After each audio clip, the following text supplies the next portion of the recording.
Welcome back to Nainshru classes and this is Naishree. आशा करती हूँ कि आप सभी लोग एकदम अच्छे होंगे और अपनी पढ़ाई बहुत ही अच्छे से कर रहे होंगे। मैंने आप सभी लोगों से बोला था कि मैं आपको लास्ट 6 मंथ्स का करंट अफेयर्स कवर करा दूंगी, तो उसी करंट अफेयर्स की शुरुआत मैं आज से करने जा रही हूँ। आज की इस वीडियो में मैं आपको जनवरी 2022 का करंट अफेयर्स कवर कराऊंगी और ऐसे ही मैं आपको 6 मंथ का करंट अफेयर्स कवर करा दूंगी। तो ये जो आपका करंट अफेयर्स है ये सभी एग्जाम्स के लिए महत्वपूर्ण है, क्योंकि करंट अफेयर्स का तो कोई सिलेबस होता नहीं है, सबके लिए सेम ही है। तो जितने भी एग्ज़ाम जिनमें आपका करंट अफेयर्स पूछा जाएगा सभी एग्ज़ाम्स के लिए है। एक चीज़ मैं यहाँ पर बोलना चाहती हूँ कि जब मैं आपको 6 मंथ्स का करंट अफेयर्स कवर करा दूंगी उसके बाद मैं आपको प्रैक्टिस भी करवाऊंगी करंट अफेयर्स की।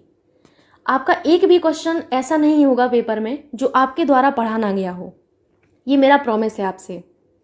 बस आपको एक काम करना है, वो ये है कि आपको खुद से नोट करना है चीज़ें। मैं आपको इसका पीडीएफ नहीं दूंगी। पीडीएफ ना देने का सिर्फ उद्देश्य ये है मेरा कि जो आप चीज़ें पढ़ें वो आपके मस्तिष्क में रहें, वो आपके माइंड में रहें, ना कि फ़ोन के किसी कोने में। इस वजह से आपको इसका पीडीएफ नहीं मिलेगा। आइए शुरुआत करते हैं इस मज़ेदार से करंट अफेयर्स की।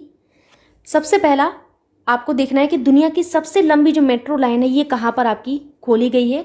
तो सबसे लंबी जो मेट्रो लाइन है ये आपके चीन में, कहाँ पर? संघाई शहर में, चीन के संघाई शहर में खोली गई है। ठीक है, अगर हम बात करें कि इसकी लंबाई कितनी है, तो लंबाई आपको याद रखना है क्योंकि ये दुनिया की सबसे लंबी मेट्रो लाइन है। तो 831 किलोमीटर इसकी कुल लंबाई है, याद रखिएगा आप लोग। नेक्स्ट आपसे है, भारत का पहला संदेशवाहक पॉप्स पेटीएम मनी ने शुरू किया है। आपसे ये पूछा जाएगा कि भारत का पहला संदेशवाहक पॉप्स किसने शुरू किया है, तो पेटीएम मनी ने शुरू किया है। किसने? पेटीएम मनी ने। नेक्स्ट है आपका कि केंद्रीय आयुष मंत्री जो हैं आपके सर्बानंद सोनोवाल जी, ये महत्वपूर्ण है आपका कि आपके जो केंद्रीय आयुष मंत्री हैं जिनका नाम है सर्बानंद सोनोवाल, इन्होंने हैदराबाद तेलंगाना में हार्टफुलनेस इंटरनेशनल योग अकादमी की आधारशिला रखी है। क्वेश्चन ये पूछा जाएगा कि हार्टफुलनेस इंटरनेशनल योग अकादमी की आधारशिला किसने रखी है? केंद्रीय आयुष मंत्री सर्बानंद सोनोवाल ने। हार्टफुलनेस इंटरनेशनल योग अकादमी की आधारशिला कहाँ पर रखी गई? हैदराबाद तेलंगाना में, याद रखिएगा आप लोग। अब यहाँ पर हैदराबाद का जिक्र हुआ है तो हैदराबाद में आपको याद रखना है आपका पहला ओपन रॉक संग्रहालय। पहला ओपन रॉक संग्रहालय कहाँ पर आपका जो है खोला गया है? तो पहला ओपन रॉक संग्रहालय कहाँ पर है? ये आपका हैदराबाद में स्थापित किया गया है, ओपन रॉक संग्रहालय। जो स्टूडेंट मेरे साथ करंट अफेयर्स में रेगुलर होंगे सुबह में, तो उन सभी को पता होगा क्योंकि ये मैं टाइम टू टाइम आपको रिवीजन करवाती रहती हूँ। तो याद रखिएगा कि पहला ओपन रॉक संग्रहालय भी हमारा हैदराबाद में है। मूव करते हैं अभी आगे।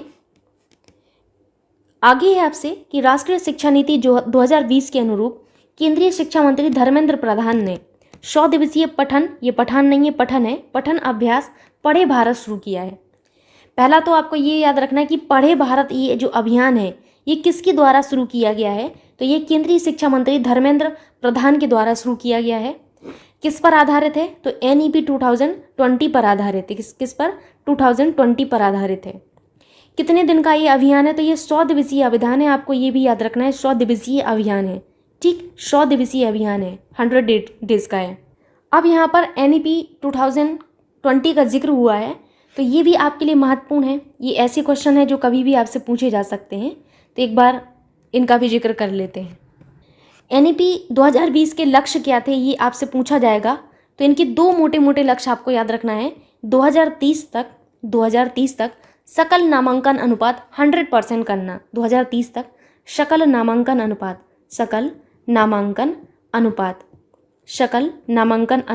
कितना करना? 100% करना, 100% करना।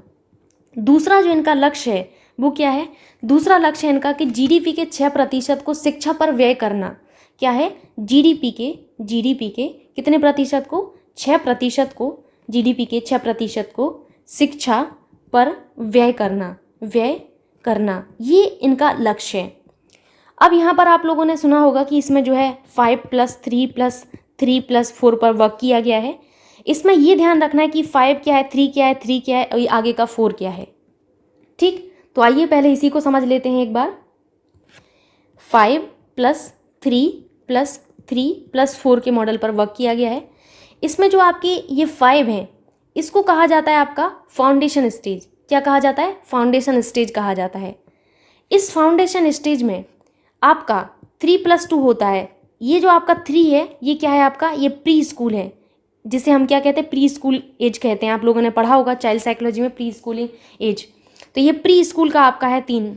उसके बाद आपका ये जो 2 है ये फर्स्ट एंड सेकंड है। क्या है, फर्स्ट एंड सेकंड है, बस आपको खाली सुनना है।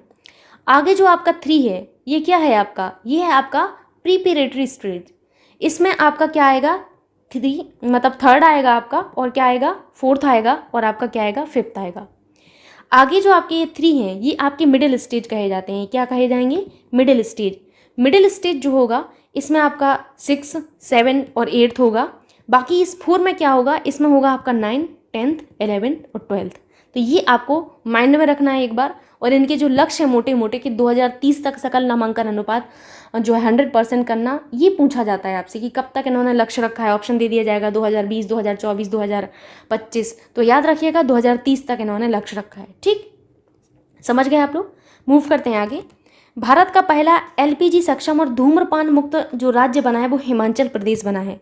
ये पहला LPG सक्षम और धूम्रपान मुक्त आपका राज्य बना है। कौन, हिमाचल प्रदेश।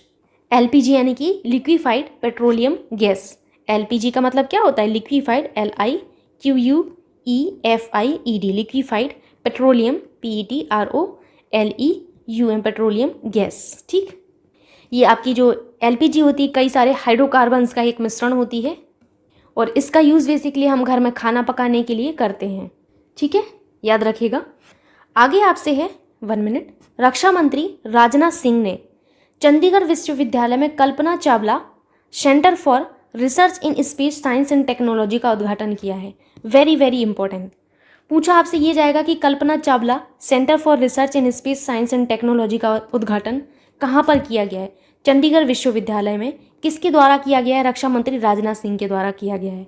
ठीक, अब आपको एक चीज़ मैं यहाँ पर बताना चाहती हूँ। याद रखिएगा कि PM मोदी ने कहा, किसने, PM मोदी जी ने यूपी में, कहाँ पर, यूपी में आपका मेरठ है, यूपी में मेरठ में इन्होंने मेजर ध्यानचंद विश्वविद्यालय की आधारशिला रखी है। वेरी वेरी इंपॉर्टेंट, आपसे ये पूछा जाएगा कि मेजर ध्यानचंद खेल विश्वविद्यालय की आधारशिला कहाँ रखी गई, तो ये आपके यूपी की मेरठ में रखी गई है। महत्वपूर्ण ये है किसके द्वारा, तो मोदी जी के द्वारा इसकी आधारशिला रखी गई है। ठीक, नेक्स्ट है आपसे कि RBI द्वारा एयरटेल पेमेंट्स बैंक को एक अनुसूचित बैंक के रूप में वर्गीकृत किया गया है। पूछा ये जाएगा कि किसके द्वारा एयरटेल पेमेंट्स बैंक को आपका जो है बेसिकली अनुसूचित बैंक के रूप में जो है वर्गीकृत किया गया है, तो ये आपका RBI के द्वारा किया गया है। आपसे क्वेश्चन कई तरीके से पूछा जा सकता है। हो सकता है ये पूछ रहे कि एयरटेल पेमेंट बैंक को एक अनुसूचित बैंक का दर्जा किसने दिया है, तो आपके RBI ने दिया है। ठीक है, कैरेबियन राष्ट्र के आपके जो हैं एंटीगुआ और बारबुडा, इन्होंने अंतर्राष्ट्रीय सौर संगठन का 102वां सदस्य बन गए हैं। ये आपका बहुत ही ज़्यादा महत्वपूर्ण है। आपसे पूछा ये जाएगा कि आपके अंतर्राष्ट्रीय सौर संगठन के 102वें सदस्य कौन बने हैं, एंटीगुआ और बारबुडा। अगर हम बात करें अंतर्राष्ट्रीय सौर संगठन की, तो इसको हम क्या कहते हैं इंग्लिश में, ISA। क्या कहते हैं, ISA, इंटरनेशनल सोलर अलायंस। लिख लीजिएगा आप लोग, INTERNATIONEL, इंटरनेशनल सोलर, SOLAR,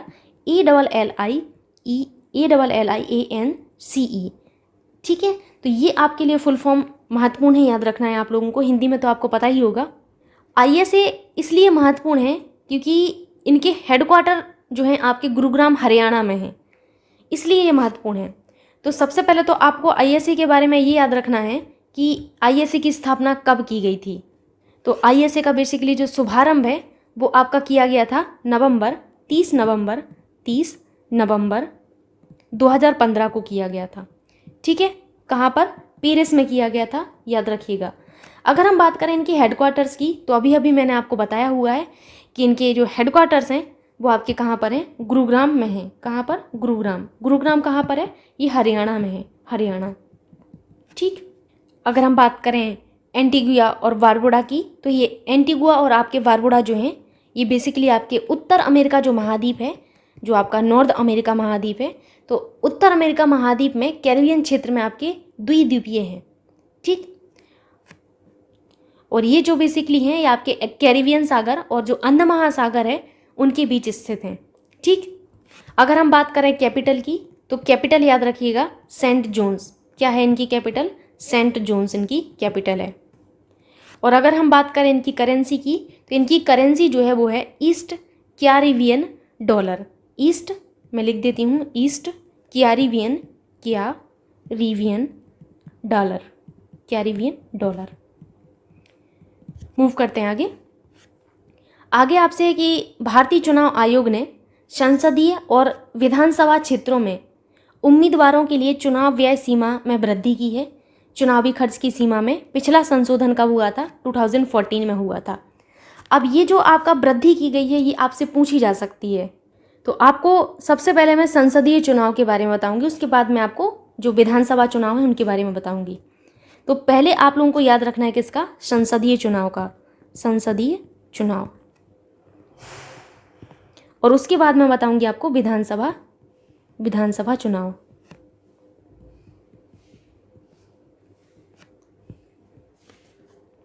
जब हम संसदीय चुनाव की बात करते हैं तो हम पहले ये देखेंगे बड़े राज्यों के बारे में, फिर हम देखेंगे जो आपके छोटे राज्य हैं उनके बारे में। किसके बारे में? बड़े राज्यों के बारे में हम पहले देखेंगे और फिर हम क्या देखेंगे? छोटे राज्यों के बारे में। तो इसी तरीके से आपको देखना है सबसे पहले बड़े राज्यों में। तो बड़े राज्यों में संसदीय चुनाव खर्च जो है आपका 70 लाख रुपए था। पहले कितना था? 70 लाख था, लेकिन अब इसे बढ़ाकर कितना कर दिया गया? 95 लाख कर दिया गया है। ठीक है। और अगर हम बात करें छोटे राज्यों की, तो छोटे राज्यों में जो संसदीय चुनाव खर्च है वो पहले 54 लाख था। कितना? 54 लाख था। अब ये आपका बढ़ाकर 75 लाख कर दिया गया है। कितना? 75 लाख कर दिया गया है। अगर हम बात करें विधानसभा चुनाव की, तो विधानसभा चुनाव के लिए, विधानसभा क्षेत्रों के लिए खर्च की जो सीमा है वो बड़े राज्यों में आपको देखनी होगी और आपको कहाँ पर देखनी होगी? छोटे राज्यों में। तो बड़े राज्यों में पहले आपका 28 लाख था, लेकिन अब 28 लाख से बढ़ाकर ये आपका कितनी हो गई है? 40 लाख हो गया है। कितना? 40 लाख। ठीक। और अगर हम बात करें छोटे राज्यों की, तो छोटे राज्यों में ये जो आपकी सीमा थी वो पहले 20 लाख थी। कितनी थी? 20 लाख रुपए थी। अब आपकी 28 लाख रुपए है। ठीक है। देखिए क्वेश्चन आपसे ये तो पूछा ही जाएगा कि कितनी हो चुकी है अब, लेकिन हो सकता है ऐसा पूछ ले कि छोटे राज्यों में आपकी जो है विधानसभा चुनाव में जो खर्च जो है आपका उसमें कितने की वृद्धि की गई है? तो 8 लाख रुपए की वृद्धि की गई है। 20 तो पहले से था ही, अब 28 कर दिया गया तो 8 की वृद्धि हुई। ऐसे ही आपसे कुछ भी पूछ सकता है, तो आपको ध्यान में रखना पड़ेगा कि पहले कितना था और अब कितना है। आगे आपका यहाँ पर लिखा हुआ है, आपको मिल जाएगा लिखा हुआ, बड़े राज्यों में संसदीय चुनाव खर्च 70 लाख से बढ़ाकर 95 लाख, और आपका छोटे राज्यों में 54 से आपका जो है बढ़ाकर 75 लाख कर दिया गया है। विधानसभा क्षेत्रों में खर्च की सीमा बड़े राज्यों में 28 लाख से 40 लाख और छोटे राज्यों में 20 लाख से बढ़ाकर कितनी कर दी गई है? 28 लाख कर दी गई है। ठीक। नेक्स्ट है आपका कि जितेंद्र सिंह ने हैदराबाद तेलंगाना में भारत की पहली ओपन रॉक संग्रहालय का उद्घाटन किया है। मैंने आपको बताया था भारत का पहला ओपन रॉक संग्रहालय आपका कहाँ पर स्थापित किया गया? हैदराबाद तेलंगाना में। किसके द्वारा? तो जितेंद्र सिंह के द्वारा। और अगर आपसे पूछा जाए कि भारत का पहला भू पार्क, भारत का पहला भू पार्क, भारत का पहला जो भू पार्क है, यहाँ पर जियो पार्क जिसे कहेंगे, ये आपके मध्य प्रदेश में स्थापित किया गया। कहाँ पर? मध्य प्रदेश में। भारत का पहला हेली हब, भारत का पहला हेली हब, ये आपका कहाँ पर स्थापित किया गया है? तो ये आपके गुरुग्राम हरियाणा में। कहाँ पर? गुरुग्राम हरियाणा में। भारत की जो पहली बुलेट ट्रेन है ये आपकी मुंबई से अहमदाबाद के बीच में चलेगी। कौन सी? पहली बुलेट ट्रेन। याद रखिएगा कि पहली जो बुलेट ट्रेन है, पहली बुलेट ट्रेन आपकी कहाँ से कहाँ तक चलेगी? तो ये हमारी चलेगी हमारी मुंबई से अहमदाबाद। कहाँ से? मुंबई से अहमदाबाद।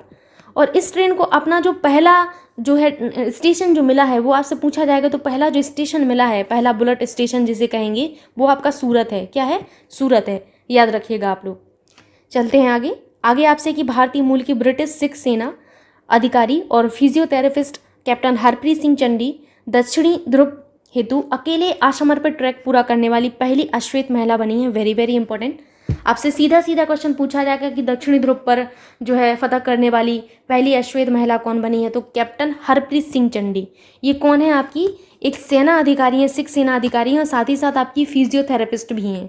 ठीक। दोनों ही चीज़ें आप लोगों को याद रखना है। अगर हम बात करें अंतरिक्ष में जाने वाली भारतीय मूल की पहली महिला, तो आप लोगों को याद रखना है कौन थी? कल्पना चावला थी। सेकंड कौन है? शिरीषा वांदला है। अगर मैं बात करूं माउंट एवरेस्ट पर जो है चढ़ाई करने वाली पहली कौन थी? तो एडमंड हिलेरी। कौन थी? Edmund Hillary. Edmund Hillary. कब? 1952 में, 1953 में। ठीक है, याद रखिएगा।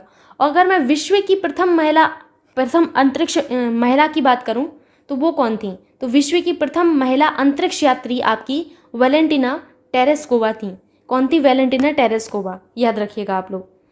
आगे आपसे है कि भारत में अंक शास्त्री जेसी चौधरी, इनका नाम भूलना नहीं है आप लोगों को, क्योंकि इन्होंने बहुत अच्छा काम किया है। ये भारत के अंक शास्त्री हैं जेसी चौधरी। इन्होंने अंक विज्ञान में पहली बार गिनीज वर्ल्ड रिकॉर्ड जो है इन्होंने दायर किया है। साथ ही साथ इनको पहला विश्व जो रिकॉर्ड है ये इन्होंने कायम किया है 2022 का। बहुत ज़्यादा महत्वपूर्ण है। हो सकता है आपसे उल्टा पूछ रहे कि जेसी चौधरी ने आपका किस चीज़ के चलते गिनीज वर्ल्ड रिकॉर्ड में अपना नाम दर्ज किया है? तो अंक शास्त्री हैं ये, अंक विज्ञान के चलते इनका नाम दर्ज किया गया है। ठीक, आगे देखते हैं। आगे आपसे कि बाल विवाह पर पाबंदी लगाने हेतु फिलीपींस सरकार ने कानून बनाया है। किसने? फिलीपींस गवर्नमेंट ने इन्होंने कानून बनाया है। और इन्होंने लड़कियों की जो विवाह की न्यूनतम आयु है, न्यूनतम आयु कितनी रखी है? न्यूनतम आयु जो रखी है इन्होंने 18 वर्ष रखी है। 18 वर्ष। ठीक, अगर हम बात करें फिलीपींस की, तो फिलीपींस में आपको खाली इतना देखना है कि भाई फिलीपींस की जो है कैपिटल कहाँ पर है और करेंसी क्या है। तो फिलीपींस की अगर हम कैपिटल देखें तो ये क्या है? मनीला। फिलीपींस की कैपिटल है मनीला, वेनीला मत कर दीजिएगा। करेंसी अगर बात करें तो इनकी जो करेंसी है वो क्या है? इनकी करेंसी है पैसो। क्या है? पैसो। बस इतना याद रखना है। नेक्स्ट आपके सामने है कि राष्ट्रीय जल पुरस्कार 2020 में उत्तर प्रदेश को जल संरक्षण प्रयासों में सर्वश्रेष्ठ राज्य घोषित किया गया। किसको? यूपी को। और आपको यहाँ पर एक चीज़ याद रखना है कि केंद्रीय जल शक्ति मंत्री हमारे गजेंद्र सिंह शेखावत ने तीसरे राष्ट्रीय जल पुरस्कार 2020 की घोषणा की थी। किसने? हमारे जो केंद्रीय जल शक्ति, लिख लीजिएगा, केंद्रीय जल शक्ति मंत्री गजेंद्र सिंह शेखावत। गजेंद्र सिंह शेखावत। गजेंद्र सिंह शेखावत। इन्होंने तीसरे राष्ट्रीय जल पुरस्कार की घोषणा की थी, जिसमें सर्वश्रेष्ठ स्थान यानी कि फर्स्ट पर तो हमारा जो है यूपी रहा। सेकंड पर कौन रहा है? तो सेकंड पर आपका राजस्थान रहा है। देखिए, आपको ये भी याद रखना है। और थर्ड पर आपका तमिलनाडु रहा है। क्या कौन रहा है? तमिलनाडु रहा है। ठीक है, उसके बाद अगर यहाँ पर यूपी की चर्चा हुई है तो एक फैक्ट आपको याद रखना है कि पीएम मोदी जी ने उत्तर प्रदेश में आपका जो है एक जिला है, उत्तर प्रदेश में कौन सा जिला है? बलरामपुर। कौन सा है? बलरामपुर। काफ़ी ज़्यादा चर्चाओं में रहता है अपनी लिटरेसी की वजह से बलरामपुर, क्योंकि यहाँ का लिटरेसी बहुत कम है। तो बलरामपुर जिला जो है, इसमें सरयू नहर राष्ट्रीय परियोजना का उद्घाटन किया है। आपसे देखिए पूछा जाएगा कि सरयू नहर परियोजना का उद्घाटन कहाँ पर किया गया? तो उत्तर प्रदेश के बलरामपुर में। आपको याद रखना है सरयू नहर राष्ट्रीय परियोजना किसके द्वारा किया गया है? तो ये देखिए आपके पीएम जी के द्वारा किया गया, तो महत्वपूर्ण है। ठीक, इससे आपके यूपी की जो है लगभग 10 जिले लाभान्वित होंगे। आपके जो 10 डिस्ट्रिक्ट हैं वो लाभान्वित होंगे। और यूपी की सबसे बड़ी जो है परियोजना है, ये यूपी की सबसे बड़ी परियोजना बनने जा रही है। सबसे बड़ी परियोजना बनने जा रही है, परियोजना। याद रखिएगा आप लोग। ठीक है, अभी यूपी के बारे में मैंने आपको बताया था मेरठ में, तो आपको याद होगा। उसके अलावा यहाँ पर यूपी में आपको एक चीज़ याद रखनी है कि उत्तर प्रदेश में गंगा एक्सप्रेस वे का शिलान्यास किया गया है। किसका? गंगा एक्सप्रेस वे का। Very very important. Ganga express way का शिलान्यास जो है आपका यूपी में किया गया है, और ये भी आपके पीएम जी के द्वारा ही किया गया है। तो लिखिएगा पूरा पूरा जो मैं बोल रही हूँ कि मोदी जी के द्वारा, पीएम मोदी जी के द्वारा इसका जो है शिलान्यास किया गया है। आपसे ये पूछा जाएगा कि यूपी में कहाँ पर? तो यूपी में बेसिकली आपके उत्तर प्रदेश के शाहजहांपुर में। कहाँ पर? शाहजहांपुर में इसका शिलान्यास किया गया है। और ये बेसिकली आपके पूर्वी उत्तर प्रदेश को आपके पश्चिमी उत्तर प्रदेश से जोड़ेगा। लंबाई आपके लिए महत्वपूर्ण है गंगा एक्सप्रेस वे की। इसकी लंबाई आपकी लगभग 594 किलोमीटर होगी, और ये बेसिकली यूपी के लगभग 12 जिलों को कवर करेगा। कितने जिलों को कवरेज प्रदान करेगा? 12 जिलों को कवर करेगा। ये आपका अभी फिलहाल तो 6 लेन है। कितना लेन है? 6 लेन, लेकिन आगे चल के इसको 8 लेन कर दिया जाएगा। 8 लेन कर दिया जाएगा। यूपी का अभी तक का सबसे बड़ा एक्सप्रेस वे यही है, इस वजह से इसकी लंबाई आपको याद रखनी है। गंगा एक्सप्रेस वे यूपी का अब तक का सबसे बड़ा एक्सप्रेस वे है। यूपी का सबसे बड़ा एक्सप्रेस वे, एक्सप्रेस वे। ये बेसिकली जो 12 ज़िले हैं जिनको कवर करने वाला है, मैं एक बार नाम बोल देती हूँ।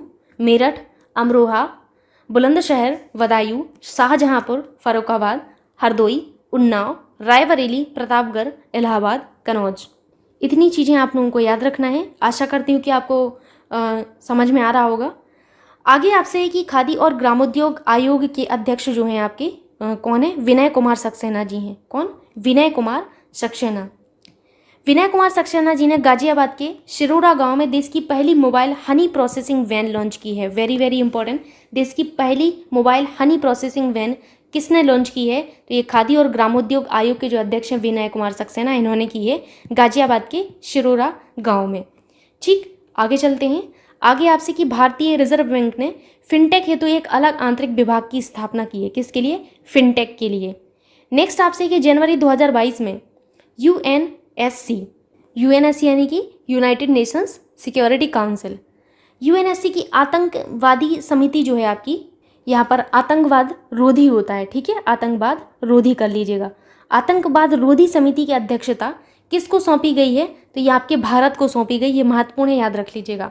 अगर हम बात करें यूएनएससी की, तो यूएनएससी का सबसे पहले तो आपको पूरा नाम पता होना चाहिए। United Nations, UNITED, United Nations, NATIONS, Nations security, SECURITY, security council, COUNCIL, United Nations security council.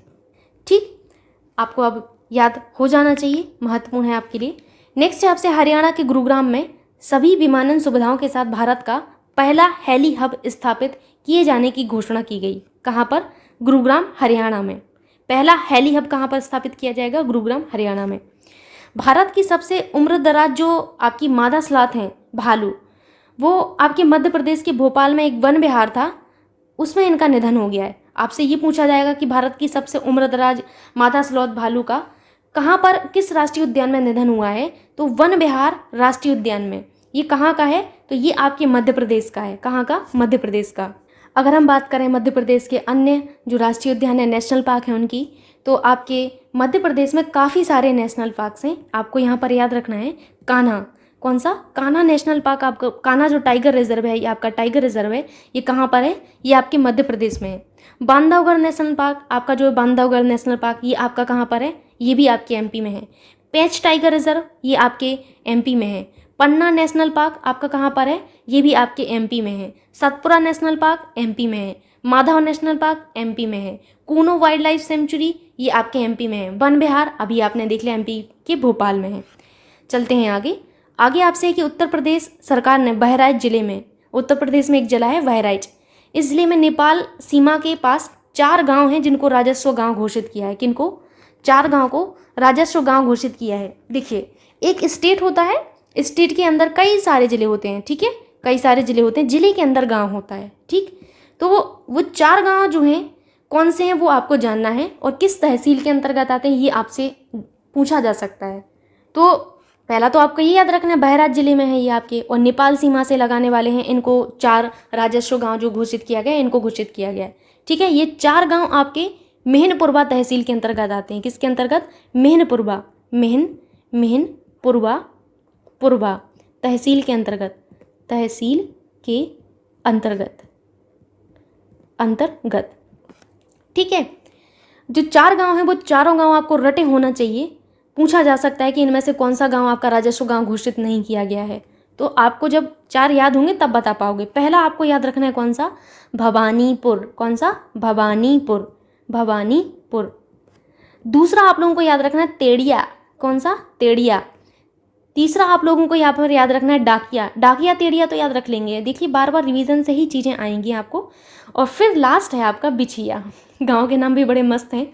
ये 4 गांव आपके लिए काफ़ी ज़्यादा महत्वपूर्ण हैं आपके एग्ज़ाम के लिए, और मेहनपुरवा तहसील के अंतर्गत ये आते हैं। ये आपके बेसिकली बहराइच के गाँव हैं। बहराइच हमारा एक ज़िला है यूपी में, जिसको आपका जो है इन 4 गाँव को राजस्व गाँव घोषित किया गया है। प्लीज़ आप लोग याद रखिएगा।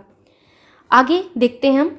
आगे आपसे है कि नरेंद्र मोदी ने, PM जो नरेंद्र मोदी हैं, इन्होंने राष्ट्रीय युवा दिवस के अवसर पर पुदुचेरी में सूक्ष्म लघु एवं मध्यम उद्यम मंत्रालय द्वारा स्थापित किए गए प्रौद्योगिकी केंद्र का उद्घाटन किया है। पूछा क्या जाएगा आपसे कि सूक्ष्म लघु एवं मध्यम उद्यम मंत्रालय द्वारा प्रौद्योगिकी केंद्र का उद्घाटन कहाँ पर किया गया है? तो पुदुचेरी में किया गया है। कब किया गया है? राष्ट्रीय युवा दिवस के अवसर पर। कब होता है राष्ट्रीय युवा दिवस?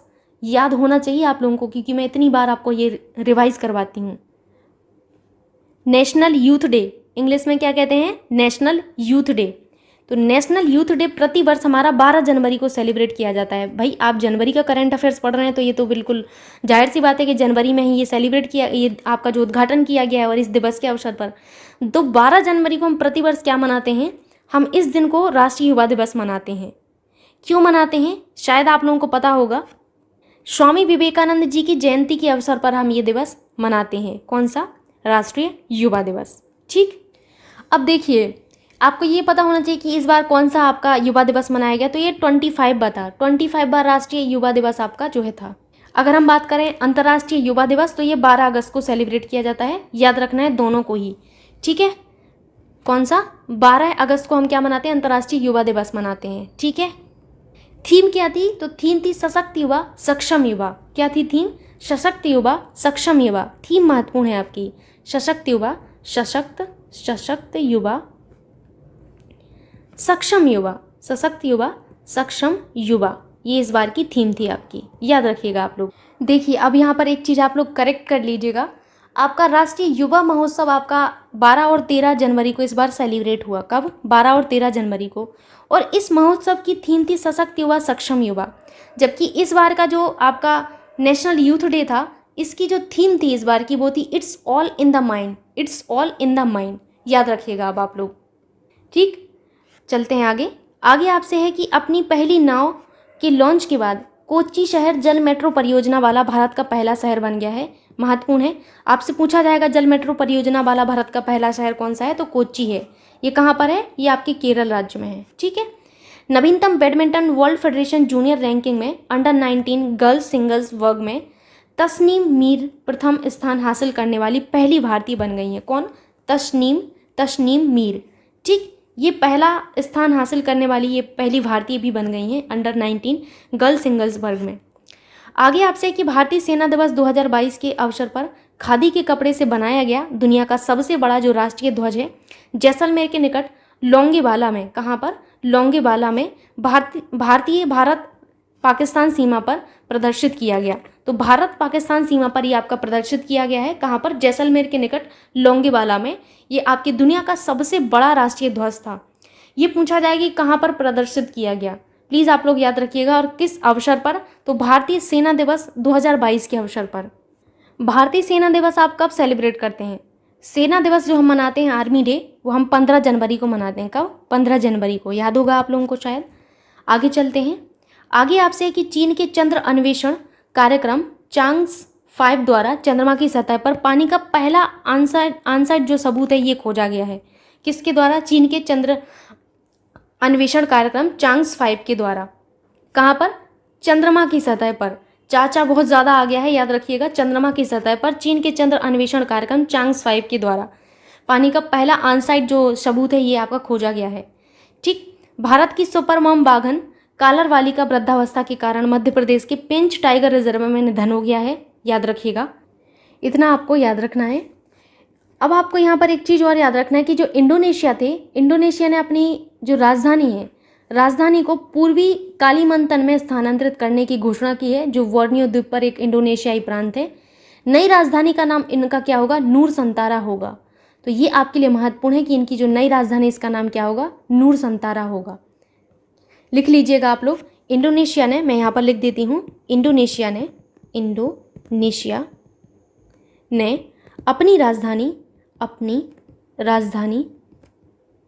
अपनी राजधानी को पूर्वी कालीमंतन में स्थानांतरित करने की 1 मिनट, पेन ब्लिंक कर रहा है। स्थानांतरित करने की घोषणा की है, ठीक है। जो बोर्नियो द्वीप पर एक इंडोनेशियाई प्रांत है। क्या है? इंडोनेशियाई प्रांत है। इंडोनेशियाई प्रांत है। इन्होंने अपनी नई राजधानी जो है का नाम क्या रखा है? इन्होंने अपनी नई राजधानी का नाम रखा है नूर संतारा। नई राजधानी का नाम नूर संतारा होगा। क्या होगा? नूर संतारा। नूर संतारा। ठीक, देखते हैं आगे। आगे आपसे है, नरेंद्र मोदी ने प्रतिवर्ष 16 जनवरी को राष्ट्रीय स्टार्टअप दिवस के रूप में मनाने की घोषणा की है। ये काफ़ी ज़्यादा महत्वपूर्ण है। ये आपका इन्होंने इस बार घोषणा की है कि 16 जनवरी को प्रतिवर्ष हम राष्ट्रीय स्टार्टअप दिवस के रूप में मनाएंगे। तो ये आपको याद रखना है। आगे आपसे कि ऑक्सफोर्ड यूनिवर्सिटी ने प्रेस में जो आपका जो चिंता है, जिसे आप एंग्जाइटी कहते हैं, किसको? एंग्जाइटी को। इंग्लिश में भी आपको याद रखना है ENXIETY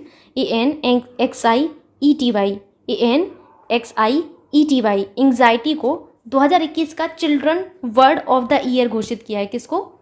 चिंता को। याद रखिएगा। आगे आपको एक चीज़ याद रखनी है कि UNDP ने, किसने? UNDP ने भारत की पहली युवा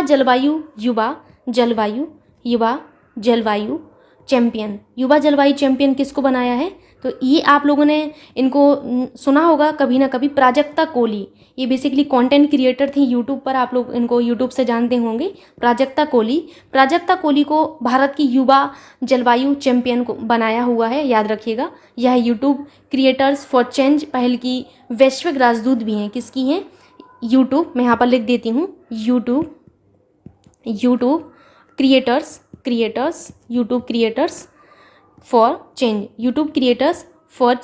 फॉर चेंज की आपकी क्या है? वैश्विक राजदूत हैं। वैश्विक यानी कि वर्ल्ड के स्तर पर वैश्विक राजदूत हैं। ठीक, याद रखिएगा, इनके बारे में महत्वपूर्ण है। आगे आपसे है 1 मिनट, इंडियन प्रीमियर लीग में, किसमें? इंडियन प्रीमियर लीग में पहली बार हिस्सा लेने वाली लखनऊ टीम ने लखनऊ सुपर जॉयंट्स के नाम से अपनी टीम की घोषणा की है। किसने? इंडियन जो आपकी प्रीमियर लीग है, इसमें पहली बार हिस्सा लेने वाली जो लखनऊ टीम है, इसने इंडियन सुपर जॉयंट्स के नाम से अपनी टीम की घोषणा की है। मूव करते हैं आगे आपसे है कि अमेरिकी ट्रेजरी द्वारा जारी एक सिक्के पर दिखाई देने वाली पहली जो अश्वेत महिला थी, इनका नाम आपका क्या है? माया एंजेलो है। आपसे यही पूछा जाएगा कि अमेरिकी ट्रेजरी द्वारा पहली बार अश्वेत महिला जो सिक्कों पर दिखाई दी, उनका नाम क्या है? तो माया एंजेलो है। क्या है? माया एंजेलो। UPI ऑटो पर ऑटो पे होगा ये, ठीक है? ऑटो पे होता है, ना कि ऑटो पर। तो जो आपके UPI ऑटो पे है, ये आपकी जो सेवा है, बेसिकली आपको UPI ऑटो पे यूज़ करना आता होगा। तो इस सेवा को शुरू करने वाली जो पहली दूरसंचार कंपनी थी वो रिलायंस जियो बन गई। कौन? रिलायंस जियो बन गई है। याद रखिएगा आप लोग। नेक्स्ट है आपका, संयुक्त अरब अमीरात ने दुबई में स्थित इन्फिनिटी ब्रिज को औपचारिक रूप से पहली बार यात्रा के लिए खोल दिया है। किसको? इन्फिनिटी ब्रिज को। आपसे पूछा जाएगा कि इन्फिनिटी ब्रिज को औपचारिक रूप से पहली बार यात्रा के लिए किसने खोला है? तो याद रखिएगा कि आपके UAE ने खोला है। किसने? UAE ने खोला है। अगर हम बात करें UAE की, यानी कि संयुक्त अरब अमीरात की, तो यहाँ पर आपको ये याद रखना है कि इनकी कैपिटल कहाँ पर है? तो इनकी कैपिटल है अबू धाबी। कहाँ पर है? Abu Dhabi, DHAVI, Abu Dhabi. अगर हम बात करें इनकी करेंसी की, तो करेंसी आप लोगों को याद रखना है, इनकी जो करेंसी है बेसिकली है UAE दिरहम। क्या है? दिरहम। तो याद रखिएगा UAE दिरहम इनकी करेंसी है। लार्जेस्ट सिटी की बात करें तो दुबई। याद रखिएगा। आगे चलते हैं। आगे आपसे है कि आंतरिक व्यापार संवर्धन विभाग, जिसे आप कहते हैं DPIIT, इनके द्वारा नेशनल स्टार्टअप अवार्ड 2021 की घोषणा की गई। किसके द्वारा? DPIIT, department for promotion of industry and internal trade. तो यहाँ पर DPIIT का फुल फॉर्म लिख लीजिएगा, department DEPART MENT, department for promotion PROMOTION, department for promotion of industry INDUSTRY, industry, and INTERNAL, internal trade. इनका ये फुल फॉर्म आपको याद रखना है, department for promotion of industry and internal trade. इनके द्वारा नेशनल स्टार्टअप अवार्ड जो हैं, इनकी घोषणा की गई। आपसे ये पूछा जाएगा कि नेशनल स्टार्टअप अवार्ड की घोषणा किसके द्वारा की गई? DPIIT के द्वारा। लाहौर हाई कोर्ट की जो जज थी आयशा मलिक, इनको पाकिस्तान सुप्रीम कोर्ट की पहली महिला जज नियुक्त किया गया। कहाँ की? पाकिस्तान हाई कोर्ट की पहली महिला जज इनको जो है नियुक्त किया गया है। उसके पहले आप लोग याद रखिएगा कि दुनिया के सबसे जो जीवित बुजुर्ग व्यक्ति थे जिन्होंने लगभग आपके 112 वर्ष कंप्लीट किए और आपके 341 डेज इन्होंने भी कंप्लीट किए, तो आप समझ सकते हैं कि टोटल आपके 113 आप जो है वर्ष मान सकते हैं इनको। तो इन्होंने इतने दिन कंप्लीट किए, खाली उनका निधन आपको जो है इनका जो है नाम याद रखना है, इनका निधन हो चुका है। ये स्पेन के थे। कहाँ के थे? स्पेन के थे। नाम आपको याद रखना है सेट निर्नो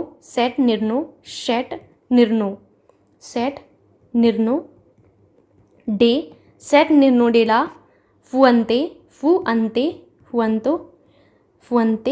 फुअंते लिखिएगा, ठीक है, फुअंते गार्सिया, ये इनका नाम है। सेट निर्नो डेला फुअंते गार्सिया, ये बेसिकली स्पेन के थे जिनका निधन हो चुका है। ये सबसे उम्र दराज व्यक्ति थे आपके दुनिया के। नेक्स्ट आपसे कि हिमाचल प्रदेश और हरियाणा की जो गवर्नमेंट है, इन्होंने एक आदि बद्री बांध है। कौन सा? आदि बद्री बांध। ये पूरा बांध का नाम है आदि बद्री बांध, ठीक है। आदि बद्री बांध के निर्माण के लिए एक समझौता ज्ञापन पर हस्ताक्षर किए हैं। आपसे ये पूछा जाएगा कि आदि बद्री बांध के निर्माण के लिए समझौता ज्ञापन पर किन दो राज्यों की सरकारों ने हस्ताक्षर किए हैं? तो हिमाचल प्रदेश और हरियाणा। आगे आपसे है नेक्स्ट पॉइंट, छोटे किसानों की खाद्य उगाइए। खाद नहीं होता है, ठीक है। खाद्य सुरक्षा को बढ़ावा देने के लिए उड़ीसा जो राज्य है, इन्होंने संयुक्त राष्ट्र विश्व खाद्य कार्यक्रम के साथ एक समझौता किया है। आपको ये पूछा जाएगा कि आपके जो छोटे किसान हैं इनको खाद्य सुरक्षा बढ़ावा देने के लिए उड़ीसा राज्य ने किसके साथ समझौता किया है? तो संयुक्त राष्ट्र विश्व खाद्य कार्यक्रम के साथ इन्होंने समझौता किया है। इतना आपको याद रखना है। आगे देखिए आप लोग, ये काफ़ी ज़्यादा महत्वपूर्ण है। केंद्र शासित प्रदेश जो जम्मू कश्मीर है, जम्मू कश्मीर के रियासी जिले में जेरी हैमलेट बस्ती है। ये कौन सी? जेरी हैमलेट बस्ती को जम्मू कश्मीर केंद्र शासित प्रदेश का पहला दूध गांव घोषित किया गया। Very very important. अब यहाँ पर जम्मू कश्मीर का जब जिक्र हो गया है तो यहाँ पर याद रखिएगा कि ये जो जम्मू कश्मीर है, जम्मू कश्मीर में पहली बार अहरबल महोत्सव का आयोजन किया गया। किसका? अहरबल महोत्सव। ये आपका एक महोत्सव है। इसका आयोजन कहाँ पर किया गया? जम्मू कश्मीर में किया गया है, वो भी पहली बार। अहरबल बेसिकली एक जलप्रपात है। क्या है अहरबल? ये आपका एक जलप्रपात है, मैं आपको बताई हुई हूँ। ये जलप्रपात है जिसे नियाग्रा फॉल्स कहते हैं। क्या कहते हैं? नियाग्रा फॉल्स कहते हैं। किसको? अहरबल को। नियाग्रा फॉल्स, याद रखिएगा, नियाग्रा फॉल्स से ही कहा जाता है। तो यहाँ पर आपको खाली इतना ही याद रखना था कि एक अहरबल महोत्सव जो कि पहली बार आयोजित किया गया, जम्मू कश्मीर में आयोजित किया गया।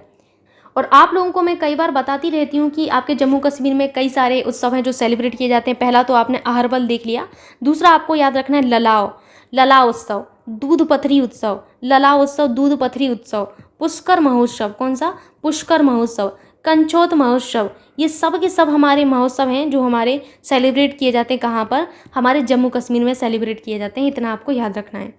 चलते हैं आगे। पराक्रम दिवस के अवसर पर 1 मिनट। पराक्रम दिवस के अवसर पर इंडिया गेट पर नेताजी सुभाष चंद्र बोस की होलोग्राम प्रतिमा का अनावरण पीएम मोदी जी के द्वारा किया गया है। आपसे पूछा जाएगा किस दिवस के अवसर पर नेताजी सुभाष चंद्र बोस की होलोग्राम प्रतिमा का अनावरण किया गया? पराक्रम दिवस के अवसर पर।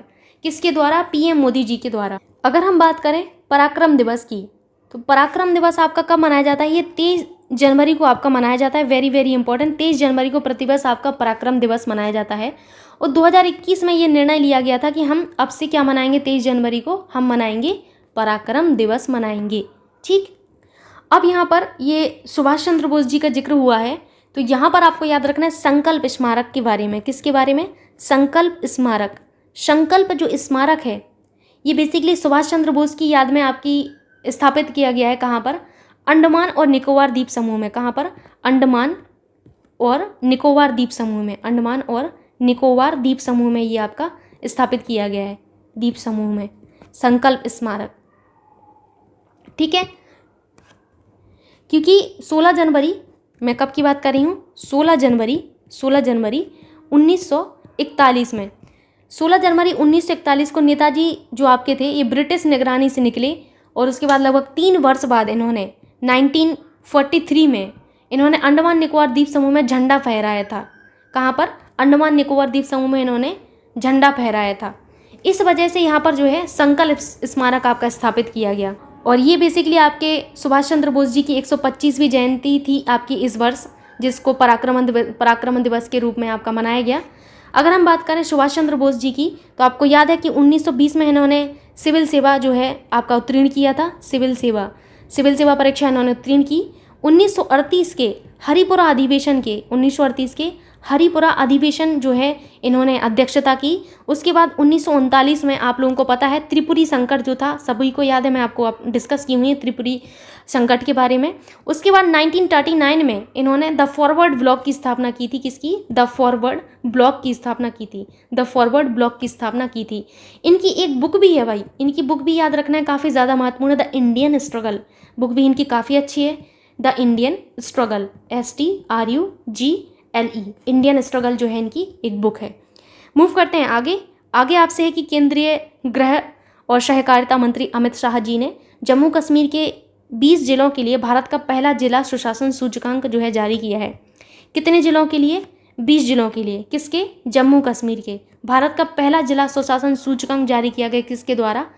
अमित शाह जी के द्वारा। अब आपको यहाँ पर एक चीज़ याद रखनी है, चतुर्थ स्वास्थ्य सूचकांक के बारे में। किसके बारे में? चतुर्थ स्वास्थ्य सूचकांक। हेडिंग डालिएगा अपनी कॉपी में, चतुर्थ स्वास्थ्य सूचकांक। आइए जानते हैं चतुर्थ स्वास्थ्य सूचकांक के बारे में। ये आपका वार्षिक क्रमिक जो है आपका सूचकांक, इसमें आपका बड़े राज्यों की श्रेणी में उत्तर प्रदेश जो राज्य है वो शीर्ष पर रहा है। ये आपसे देखिए पूछा जा सकता है वार्षिक क्रमिक प्रदर्शन के मामले में, वार्षिक क्रमिक प्रदर्शन के मामले में बड़े राज्यों में शीर्ष स्थान पर यूपी रहा है। ठीक। अगर मैं बात करूं संपूर्ण प्रदर्शन में कि संपूर्ण प्रदर्शन में आपका शीर्ष में कौन रहा है बड़े राज्यों में, तो संपूर्ण प्रदर्शन में बड़े राज्यों में शीर्ष पर रहा है हमारा केरल। कौन रहा है? केरल रहा है। छोटे राज्यों में अगर बात की जाए तो छोटे राज्यों में आपका कौन रहा है? मिजोरम रहा है। मिजोरम, याद रखिएगा मिजोरम। केंद्र शासित प्रदेशों की बात की जाए तो केंद्र शासित प्रदेशों में आपका दादर एवं नगर और दमन दीव रहा है। ठीक है, लिख लीजिएगा, दादर एवं नगर, दमन एवं दीव आपका जो है शीर्ष पर रहा है। ठीक, सो ये आपको याद रखना होगा। चलते हैं आगे आपसे है वैश्विक शांति और सतत विकास लाने में शिक्षा की भूमिका का जश्न मनाने हेतु 24 जनवरी को अंतर्राष्ट्रीय शिक्षा दिवस मनाया जाता है। कब? 24 जनवरी को। अब ये तो अंतर्राष्ट्रीय शिक्षा दिवस की बात हो गई कि 24 जनवरी को मनाया जाता है, लेकिन हम बात करें राष्ट्रीय शिक्षा दिवस की कि कब मनाया जाता है राष्ट्रीय शिक्षा दिवस हमारा ये प्रतिवर्ष 11 नवंबर को सेलिब्रेट किया जाता है। कब? 11 नवंबर को प्रतिवर्ष राष्ट्रीय शिक्षा दिवस हमारा सेलिब्रेट किया जाता है, याद रखिएगा। ये बेसिकली हमारा जो राष्ट्रीय शिक्षा दिवस है अबुल कलाम आज़ाद जी के जन्मदिन पर मनाया जाता है। ये हमारे पहले शिक्षा मंत्री थे। कौन थे? अबुल कलाम आज़ाद। लिख लीजिएगा, अबुल कलाम आज़ाद पहले शिक्षा मंत्री ये थे, पहले शिक्षा मंत्री, फर्स्ट एजुकेशन मिनिस्टर ये थे। और आप सब जानते होंगे इनको। जन्म दिवस आप लिखिएगा, जन्म दिवस पर मनाया जाता है। ठीक है, इस बार का जो अंतर्राष्ट्रीय शिक्षा दिवस था इसकी थीम क्या थी? Changing course transforming education. Theme आपके लिए महत्वपूर्ण है, तो थीम आप लिख लीजिएगा। मैं यहाँ पर नीचे लिख देती हूँ, changing CHANGING, changing course COURSE, changing course, transforming TRANSFORMING, transforming education EDUCATION, education. याद रखिएगा आप लोग। ठीक, अब आपको यहाँ पर एक चीज़ और याद रखना है कि नेताजी रिसर्च ब्यूरो द्वारा जापान के जो प्रधानमंत्री हैं, कहाँ के? जापान के प्रधानमंत्री शिंजो आबे। कौन है? Shinzo Abe. इनके बारे में पता है आपको? इनका निधन हो चुका है शिंजो आबे जी का, लेकिन अब याद तो रखना पड़ेगा आपको। ये पूर्व प्रधानमंत्री शिंजो आबे जी, इनको नेताजी पुरस्कार 2022 से सम्मानित किया गया है। किससे? नेताजी पुरस्कार। ये देखिए महत्वपूर्ण है, नेताजी पुरस्कार 2022 से इनको सम्मानित किया गया है, याद रखिएगा। सुभाष चंद्र बोस आपदा प्रबंधन पुरस्कार 2022 व्यक्तिगत श्रेणी में प्रोफेसर विनोद शर्मा को दिया गया। तो यहाँ पर लिख लीजिएगा आप लोग, सुभाष चंद्र बोस आपदा प्रबंधन पुरस्कार, आपदा प्रबंधन पुरस्कार 2022 व्यक्तिगत श्रेणी में किसको दिया गया है? ये आपके प्रोफेसर विनोद शर्मा को दिया गया है। देखिए वो सभी चीज़ें हैं जो मैं आपको करंट में रिवीजन करवाती हूँ, बताती रहती हूँ। तो ये आपके प्रोफेसर विनोद शर्मा को दिया गया। अब थोड़ा सा याद रखिए कि मैंने आपको एक चीज़ और बताई थी, संस्थागत श्रेणी में किसको? ये तो व्यक्तिगत श्रेणी में दिया गया है। संस्थागत श्रेणी में आपका किसको दिया गया है? ये आपके गुजरात को दिया गया था। किसको? गुजरात को। प्लीज़ याद रख लीजिएगा। ठीक, आगे आपसे है कि दुनिया का सबसे तेज जो आपका सुपर कंप्यूटर है मेटा, सुपर कंप्यूटर मेटा के द्वारा पेश किया गया। किसके द्वारा? मेटा के द्वारा पेश किया गया। अभी तक का आपका सुपर कंप्यूटर जो था वो फगाकू था, आप सभी को पता होगा। लेकिन अब आए दिन नए नए सुपर कंप्यूटर आपके जो हैं बनते रहते हैं, लेकिन अभी तक आपको फगाकू ही याद रखना है। आगे आपसे है कि भारत की पहली पैरा बैडमिंटन अकादमी की स्थापना लखनऊ, आप जो है उत्तर प्रदेश में है वर्तमान में, तो ये आपके कहाँ पर की जाएगी? लखनऊ में की जाएगी। वेरी वेरी इंपॉर्टेंट, भारत की पहली पैरा बैडमिंटन अकादमी की स्थापना कहाँ पर की जाएगी? ये आपके उत्तर प्रदेश में की जाएगी। नेक्स्ट पॉइंट है हमारा भारत की पहली पैरा बैडमिंटन अकादमी। देखिए ये भारत की पहली पैरा बैडमिंटन अकादमी की बात की जा रही है कि भारत की पहली पैरा बैडमिंटन अकादमी की स्थापना लखनऊ में की गई है। कहाँ पर? लखनऊ में। लखनऊ कहाँ पर है? उत्तर प्रदेश में। ये काफ़ी ज़्यादा महत्वपूर्ण है क्योंकि ये भारत की पहली पैरा बैडमिंटन अकादमी है जिसकी स्थापना आपके उत्तर प्रदेश के लखनऊ में की गई है। ठीक, अब इसके बाद आपको एक चीज़ याद रखनी है यूपी के ही बारे में, जो 52वां आपका भारतीय अंतर्राष्ट्रीय फिल्म महोत्सव हुआ है गोवा में। कहाँ पर? गोवा में। 52वें भारतीय अंतर्राष्ट्रीय फिल्म महोत्सव। इन फिल्म महोत्सव में उत्तर प्रदेश को फिल्म शूटिंग के लिए देश के सबसे अनुकूल राज्य का पुरस्कार जो है प्रदान किया गया। किसको? यूपी को। और ये 52वें भारतीय अंतर्राष्ट्रीय फिल्म महोत्सव कहाँ पर हुए थे? गोवा में हुए थे। पहली बार इनका आयोजन है कब हुआ था? 1952 में हुआ था। तब से ही आपके लगातार हो रहे हैं, तो आपको यही लिख लेना है। नेक्स्ट पॉइंट अगली लाइन में लिखिएगा, 52वें भारतीय अंतर्राष्ट्रीय फिल्म महोत्सव में उत्तर प्रदेश राज्य को फिल्म शूटिंग, किसके में? फिल्म शूटिंग में। ठीक है, आप लोगों ने देखा होगा कि यूपी में काफ़ी सारी अब जो है मूवीज़ आपकी शूट होने लगी हैं, तो फिल्म शूटिंग के लिए देश के सबसे अनुकूल राज्य का पुरस्कार प्रदान किया गया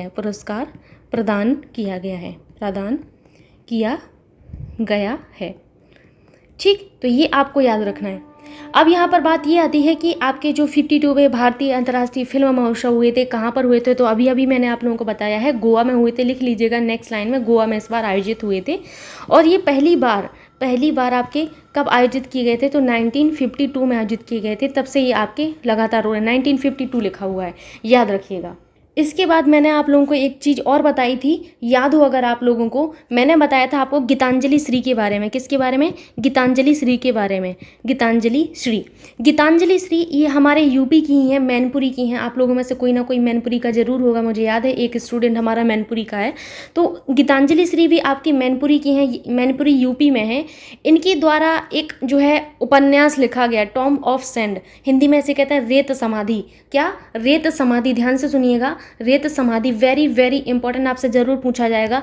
रेत समाधि को पहली आपकी भारतीय भाषा की ऐसी पहली पुस्तक है जिसको इंटरनेशनल बुकर प्राइज मिला है। कौन सा? इंटरनेशनल बुकर प्राइज मिला है। इंटरनेशनल बुकर प्राइज आपका मिला है, याद रखिएगा। ये 2022 की ही बात है, पुराना नहीं है आपका, इसी बार का है। तो ये पहली भारतीय भाषा की आपकी पुस्तक है जिसको इंटरनेशनल बुकर प्राइज मिला है, याद रखिएगा आप लोग। अब यहाँ पर यूपी के बारे में एक चीज़ और आपको याद रखनी, इस बार के जो आपके पद्म पुरस्कार थे उसमें आपका जो पद्म विभूषण था वो आपके 2 लोग ऐसे हैं, 4 लोगों को टोटल मिला है। 2 लोग आपके ऐसे हैं जो आपके यूपी से थे। एक तो थे आपके कौन? एक थे आपके राधेश्याम खेमका, ये आपके यूपी से ही थे जिनको साहित्य क्षेत्र में ये पुरस्कार मिला था। दूसरे थे आपके कल्याण सिंह, ये उत्तर प्रदेश के पूर्व मुख्यमंत्री रहे, इनको लोक मामले में ये पुरस्कार मिला है। तो देखिए जब हम बात करते हैं पद्म पुरस्कार की, नेक्स्ट आपको लिखना चाहिए पद्म पुरस्कार। ध्यान से सुनिएगा, जब पद्म पुरस्कार की बात करते हैं तो महत्वपूर्ण ये होता है कि कुल कितने पद्म पुरस्कार आपके वितरित किए गए हैं। ठीक है, महिलाएं इसमें कितनी थीं, ये आपसे पूछा जाता है। फिर आप किस तरीके से जो कुल आपकी जो संख्या है पद्म पुरस्कारों की, किस तरीके से आपके पद्म विभूषण मिले हैं, कितने आपके पद्म भूषण मिले हैं, कितने का पद्म श्री मिले हैं, ये आपको जानना होता है। तो अगर मैं बात करूं कि कुल कितने पद्म पुरस्कार मिले हैं, तो कुल आपको याद रखना है 128। कितने? 128 मिले हैं। महिलाएं कितनी थी? तो वीमेंस जो आपकी रही हैं इस बार की 34 रही हैं, तो आप लोग लिखिएगा 34। उसके बाद अगर हम बात करें इन 128 में हमारे कितने पद्मश्री हैं, कितने पद्म विभूषण हैं, कितने पद्म विभूषण हैं? 1 मिनट, अभी आपको दिख रहा होगा, मैं फिर से लिख देती हूँ, डोंट वरी। मैंने आपसे कहा कि जो कुल पुरस्कार मिले हैं, कुल संख्या जो आपकी रही है पुरस्कारों की, वो कितनी है? कुल संख्या आपके पुरस्कारों की है 128। कितनी है? 128। इन 128 में आपके जो हैं, सबसे पहले आपको याद रखना है पद्म विभूषण। तो पद्म विभूषण जो मिला है वो कितने लोगों को मिला है? ये 4 लोगों को मिला है, मात्र 4 लोगों को। उसके बाद आता है आपका कौन सा? पद्म भूषण आता है। तो पद्म भूषण जो है आपके कितने लोगों को मिला है? 17 लोगों को मिला है। और उसके बाद आते हैं आपके पद्मश्री। क्या आते हैं? पद्मश्री आते हैं। तो पद्मश्री 107 लोगों को मिला है टोटल। कितने? 107। इन 4 लोगों को खाली आपको याद रखना होता है, तो मैं एक एक करके आपको बता देती हूँ। सबसे पहले आप लोगों को याद रखना है कि पद्म विभूषण में आपकी एक जो है यूपी में किन लोगों को मिला है? तो राधेश्याम खेमका को मिला है। राधेश्याम खेमका, ये कहाँ के हैं? ये हमारे उत्तर प्रदेश के हैं। लेकिन पूछा यह जाएगा कि इनको किस क्षेत्र में मिला है, तो इनको साहित्य के क्षेत्र में मिला है। किसके क्षेत्र में? साहित्य के क्षेत्र में इनको जो है पद्म विभूषण मिला है। दूसरा आप लोगों को याद रखना है किसको मिला है? तो कल्याण सिंह को मिला है। किसको? कल्याण सिंह जी को मिला है, कल्याण सिंह। और ये जो है यूपी के ही हैं, और यूपी के ये आपके पूर्व मुख्यमंत्री रहे हैं। क्या रहे हैं? यूपी के पूर्व मुख्यमंत्री आपके ये रहे हैं, जिनको लोक मामले में आपके जो है लोक सेवा के क्षेत्र में ये पुरस्कार मिला है। तीसरा आप लोगों को याद रखना है कौन सा? प्रभा अन्ने जी को याद रखना है। प्रभा अन्ने, इनको कला के क्षेत्र में मिला है। किसके क्षेत्र में? कला के क्षेत्र में। और चौथा वेरी वेरी इंपॉर्टेंट, आपसे ये पूछा जाता है कि पद्म विभूषण में से कितने व्यक्तियों को मरणोपरांत पद्म विभूषण मिला है? तो मात्र एक व्यक्ति हैं जिनको मरणोपरांत पद्म विभूषण मिला है, और जिनका नाम क्या है? जनरल बिपिन रावत। आप सभी ने इनका नाम सुना होगा, बिपिन रावत जी को मिला है। बिपिन रावत, इनकी मृत्यु हो चुकी है, अब न्यूज़ में आपने देखा होगा। तो बिपिन रावत जी हमारे उत्तराखंड के थे। कहाँ के थे? उत्तराखंड के थे। और इनको लोक सेवा के मामले में मिला है। किसके क्षेत्र मामले में? लोक सेवा के मामले में इनको जो है ये पुरस्कार मिला है। वेरी वेरी इंपॉर्टेंट, इनको मरणोपरांत मिला है। लिख लीजिएगा, मरणोपरांत बहुत महत्वपूर्ण है। आपसे यही पूछा जाता है कि मरणोपरांत कितने लोगों को मिला है। संख्या ही पूछ लेगा, हो सकता नाम दे दे। तो ये यूपी की कुछ चीज़ें थी जो इंपॉर्टेंट थी, तो मैंने आपको बता दी हैं, याद रखिएगा। मूव करते हैं आगे आपसे कि राष्ट्रपति रामनाथ कोविंद द्वारा ओलंपियन नीरज चोपड़ा जी को परम विशिष्ट सेवा पदक से सम्मानित किया गया। वेरी वेरी इंपॉर्टेंट, पूछा यह जाएगा कि परम विशिष्ट सेवा पदक से किसे सम्मानित किया जाएगा? Answer will be Neeraj Chopra ji. ठीक है, आगे आपको देखना है कि गणतंत्र दिवस के मौके पर 26 जनवरी 2022 को दिल्ली के राजपथ पर परेड में निकली भारतीय वायुसेना की झांकी में देश की महिला राफेल विमान लड़ाकू कौन है? आप सभी को पता होगा कि देश की राफेल लड़ाकू विमान जो है हमारी कौन है? शिवांगी सिंह जी हैं। तो शिवांगी जी को आपको याद रखना है। अब गणतंत्र दिवस परेड के बारे में मैं कुछ चीज़ें आपको बताने वाली हूँ। मेरे पास जगह नहीं है, मैं ऊपर बताऊंगी, तो आप ध्यान से सुनिएगा। गणतंत्र दिवस परेड, ध्यान से सुनिए, गणतंत्र दिवस परेड, इस तरीके से आपकी हेडिंग होनी चाहिए, गणतंत्र दिवस परेड 2022। ठीक, इसमें जो सर्वश्रेष्ठ झांकी है वो सर्वश्रेष्ठ झांकी कौन सी रही है? यूपी की झांकी रही है, जिसमें दिखाया गया था काशी विश्वनाथ जी का मंदिर दिखाया गया था। काशी विश्वनाथ जी के मंदिर पर आधारित ये झांकी थी, जो सर्वश्रेष्ठ झांकी आपकी साबित हुई है। Very very important. Apart from this, इसमें आपका ODOP भी दर्शाया गया था। ODOP यानी कि वन प्रोडक्ट वन डिस्ट्रिक्ट उत्पाद भी दर्शाया गया था। तो ये दोनों चीज़ें आपको याद रखनी है। फिर आपसे पूछा जाएगा कि आपके जो है 9 केंद्रीय मंत्रालयों ने भी अपनी जो है इसमें थीम बनाई थी। सर्वश्रेष्ठ मंत्रालय जो है आपका, उस कौन सा मंत्रालय ऐसा है जिसकी थीम जो है सर्वश्रेष्ठ घोषित की गई? तो ये आपको याद रखना होगा। आइए देखते हैं थोड़ा सा इसके बारे में। अब आपको सबसे पहला जो पॉइंट देखना है वो ये देखना है कि झांकी में सर्वश्रेष्ठ झांकी किसकी रही है। तो लिखिएगा, झांकी में सर्वश्रेष्ठ झांकी, झांकी में सर्वश्रेष्ठ झांकी, सर्वश्रेष्ठ झांकी किसकी रही है? तो ये रही है आपके यूपी की, जिसमें काशी विश्वनाथ टेम्पल, आप सभी को पता होगा काशी विश्वनाथ जी भगवान के बारे में। तो काशी विश्वनाथ मंदिर का जो मंदिर है इस पर आधारित थी, काशी विश्वनाथ मंदिर पर आधारित। ठीक है, और इस झांकी में आपका ODOP ब्रैकेट में लिखिएगा, वन प्रोडक्ट वन डिस्ट्रिक्ट, मैं यहाँ पर लिख देती हूँ, one product product one district, एक जिला एक उत्पाद जिसे आप हिंदी में कहते हैं one product one district TRI 1 minute DISTRICT one product one district उत्पाद दिखाया गया है। ठीक है, दिखाया गया है, लिखिएगा इसमें। ठीक है, और इसमें आपको दूसरा जो पॉइंट लिखना है वो ये लिखना है कि 9 केंद्रीय मंत्रालयों ने भी अपनी थीम बनाई थी। कितने केंद्रीय मंत्रालयों ने, संख्या पूछी जाएगी। 9 केंद्रीय मंत्रालयों ने अपनी थीम बनाई थी। 9 केंद्रीय मंत्रालयों ने अपनी थीम बनाई थी, बनाई थी। अब आपसे ये पूछा जाएगा कि सर्वश्रेष्ठ थीम किसकी रही है, तो लिखिएगा कि सर्वश्रेष्ठ जो थीम रही है वो आपकी किसकी रही है। सर्वश्रेष्ठ थीम जो आपकी रही है वो रही आपके शिक्षा मंत्रालय की और नागरिक उड्डयन मंत्रालय की। वेरी वेरी इंपॉर्टेंट, लिखिएगा प्रशिक्षा मंत्रालय की थीम आपकी सर्वश्रेष्ठ रही है। उसी के आगे लिख लीजिएगा प्लस में आपका मंत्रालय और प्लस आपका कौन सा, नागरिक उड्डयन मंत्रालय लिख लीजिएगा आप लोग। ठीक है, उड्डयन मंत्रालय। देखिए मैं जल्दी जल्दी लिख रही हूँ, थोड़ा सा आपको प्रॉब्लम होगी लेकिन मैं बोल रही हूँ, आप उससे कनेक्ट करके लिखिए।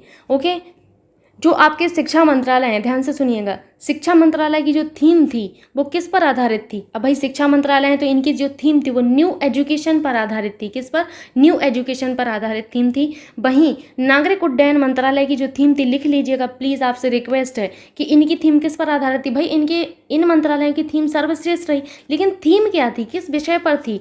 तो आपकी शिक्षा मंत्रालय की थीम तो न्यू एजुकेशन पॉलिसी पर आधारित थी, लेकिन आपके जो नागरिक उड्डयन मंत्रालय है इनकी थीम उड़ान योजना पर आधारित थी। किस पर, उड़ान योजना पर आधारित थी। छोटी छोटी सी चीजें अगर ध्यान नहीं देंगे तो बस खेला खत्म हो जाएगा आपका। और सुरक्षा बलों में अगर आपसे पूछा जाए कि सुरक्षा बलों में सर्वश्रेष्ठ झांकी किसकी रही है, सो वेरी वेरी इंपॉर्टेंट कि सुरक्षा बलों में सर्वश्रेष्ठ झांकी जो रही है वो CISF की झांकी रही है। किसकी, CISF की झांकी सर्वश्रेष्ठ झांकी रही है। आशा करती हूँ कि आपको चीजें समझ लग रही होंगी। मूव करते हैं आगे आपसे है कि 4 पहिया वाहनों के 100 चार्जिंग पॉइंट की क्षमता इस तरीके से लिखा जाता है, क्षमता वाला भारत का सबसे बड़ा इलेक्ट्रिक चार्जिंग स्टेशन गुरुग्राम में दिल्ली जयपुर राष्ट्रीय राजमार्ग पर खोला जाएगा। देखिए आपसे ये पूछा जाएगा कि सबसे बड़ा भारत का, इंडिया का सबसे बड़ा इलेक्ट्रिक चार्जिंग स्टेशन कहाँ पर आपका खोला गया है, तो गुरुग्राम में। गुरुग्राम कहाँ पर है, आप सभी को पता है, हरियाणा में है गुरुग्राम। लेकिन आपको ये पूछा जा सकता है किस राष्ट्रीय राजमार्ग पर, तो दिल्ली जयपुर राष्ट्रीय राजमार्ग पर आपका ये चार्जिंग जो स्टेशन है ये खोला गया है, जो कि भारत का सबसे बड़ा इलेक्ट्रिक चार्जिंग स्टेशन होगा। नेक्स्ट है आपसे कि किसानों को कृषि क्षेत्र में नवीनतम तकनीक अपनाने में मदद करने हेतु इंडियन गवर्नमेंट ने देश में 12 राज्यों में 150 उत्कृष्टता गाँव बनाने हेतु इजराइल सरकार के साथ हाथ मिलाया है। Very very important, Indian government ने जो बेसिकली अपना समझौता किया है कृषि के क्षेत्र में नवीनतम तकनीक अपनाने के लिए, न्यू टेक्नोलॉजी विकसित करने के लिए इजराइल सरकार के साथ किया, इजराइल गवर्नमेंट के साथ किया है।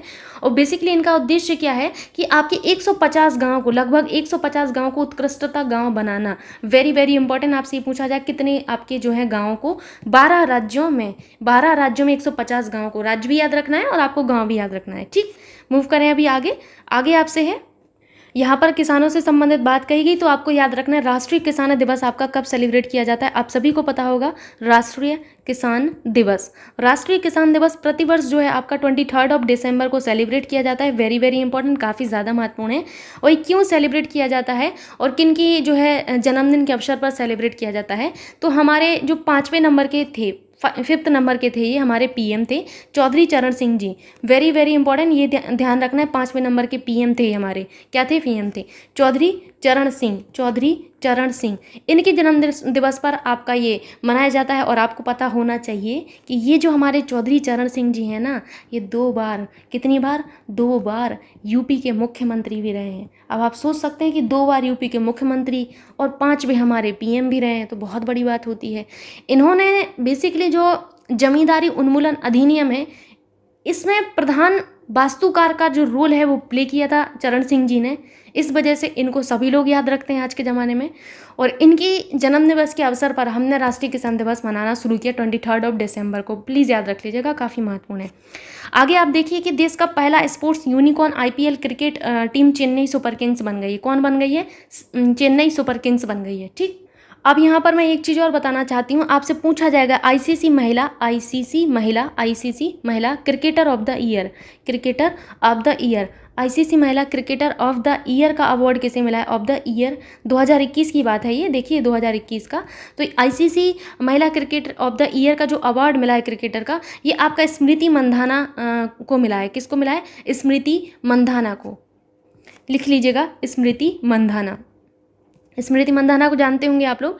इससे पहले 2018 में भी इनको मिल चुका है। देखिए ये बहुत बड़ी बात है कि इनको 2018 में भी मिला है, फिर 2021 में भी मिला है, और ऐसा करने वाली ये भारत की दूसरी महिला बन चुकी हैं। तो पहली महिला कौन थी? पहली जो महिला थी वो झूलन गोस्वामी थी। कौन थी? झूलन गोस्वामी थी, जिनको आईसीसी महिला क्रिकेट ऑफ द ईयर का अवार्ड मिला था। कौन थी? झूलन गोस्वामी थी। इनको कब मिला था? 2007 में मिला था। मंधाना जी को 2018 में मिला था, 2021 का भी इन्हीं को मिला है। ठीक, मूव करें अभी आगे। आगे आपसे है 1 मिनट आप लोग दीजिएगा। 2021 में world games athlete of the year का पुरस्कार भारतीय पुरुष हॉकी खिलाड़ी पीआर श्रीजेश ने जीता है। यह पुरस्कार जीतने वाले दूसरे भारतीय बन गए हैं। देखिए ध्यान से सुनिएगा, क्वेश्चन ये आपसे पूछा जाएगा कि 2021 का world games athlete of the year पुरस्कार किसे मिला है। आपने नाम याद रख लिया पीआर श्रीजेश को, लेकिन ये पूछा जाएगा आपका कि इनका संबंध किस खेल से है। तो भाई ये हॉकी खिलाड़ी हैं हमारे, ठीक है। क्रिकेट मत कर दीजिएगा, नहीं तो सब खेल खत्म हो जाएगा आपका। हॉकी करिएगा, ठीक है, उल्टा सीधा मत करके आइएगा। हॉकी खिलाड़ी हैं पीआर श्रीजेश जी, और ऐसा करने वाले ये दूसरे हमारे भारतीय बन गए हैं। चले आगे अभी, तो आगे आपसे है 1 मिनट आप लोग दीजिएगा। पीएम मोदी द्वारा संत रामानुजाचार्य की 216 फीट की मूर्ति का उद्घाटन उनकी 1000वीं जयंती मनाने हेतु 5 फरवरी 2022 को हैदराबाद में किया गया। कितने फीट ऊंची है ये? 216 फीट है। पहला तो आपको ये याद रखना है कि कितने फीट ऊंची है, आपसे यही पूछा जाता है आज के टाइम पर। कौन सी भी जयंती? तो 1000वीं जयंती किसकी? संत रामानुजाचार्य की। कहाँ पर? हैदराबाद में। कब? 5 फरवरी 2022 को। बस आपका काम खत्म। अभी ख़त्म नहीं हुआ है, आपको ये भी जानना है कि प्रतिमा जो है बेसिकली इसको नाम क्या दिया गया है? इस प्रतिमा को स्टैच्यू ऑफ इक्वालिटी नाम दिया गया है। क्या दिया गया है? Statue of equality, STATUE, statue of equality. लिख लीजिएगा, महत्वपूर्ण, स्टैच्यू ऑफ इक्वालिटी इसको नाम दिया गया है। क्या दिया गया? स्टैच्यू ऑफ इक्वालिटी, समानता की मूर्ति इसको नाम दिया गया। ठीक, अब आपको यहाँ पर एक चीज़ याद रखना है, गुजरात में। कहाँ पर? मुंद्रा एक जगह है, मुंद्रा, ये गुजरात में है आपकी। कहाँ पर है? गुजरात में है। ध्यान से सुनिएगा, मुंद्रा गुजरात में अडानी समूह द्वारा, किसके द्वारा? अडानी समूह के द्वारा, अडानी समूह के द्वारा, अडानी समूह और आपके अडानी समूह और आपके पास्को द्वारा, किसके द्वारा? पास्को द्वारा। इनने आपके पर्यावरण के अनुकूल एकीकृत स्टील मिल की स्थापना करने के लिए समझौता किया है। ध्यान से सुनिएगा, मैंने क्या कहा? मैंने कहा गुजरात मुंद्रा में। कहाँ पर? गुजरात मुंद्रा में अडानी समूह और किसके द्वारा? पास्को के द्वारा। अडानी समूह और पास्को ने पर्यावरण के अनुकूल, पर्यावरण के अनुकूल एकीकृत स्टील मिल, पर्यावरण के अनुकूल एकीकृत स्टील मिल की स्थापना करने का समझौता किया है। ठीक, ये आपको याद रखना है, पूछा जा सकता है आपसे, महत्वपूर्ण है। ठीक है, अब आपको एक चीज़ और याद रखना है, यहाँ पर कुछ मैं पॉइंट्स यहाँ पर ऐड करवा देती हूँ आप लोगों को। उड़ीसा में एक आपका जिला है। कहाँ पर? उड़ीसा में एक आपका जिला है। कौन सा है? गंजम जिला। नाम सुना होगा आप लोगों ने, काफ़ी ज़्यादा चर्चाओं में रहा है गंजम जिला। इसको बाल विवाह मुक्त घोषित किया गया है। क्या किया गया है? बाल विवाह मुक्त घोषित किया गया है। बाल विवाह मुक्त घोषित किया गया है। बाल विवाह मुक्त घोषित किया गया। पूरा लिखिएगा, उड़ीसा में गंजम जिले को बाल विवाह मुक्त घोषित किया गया है। मुक्त घोषित किया गया। ठीक, किया गया।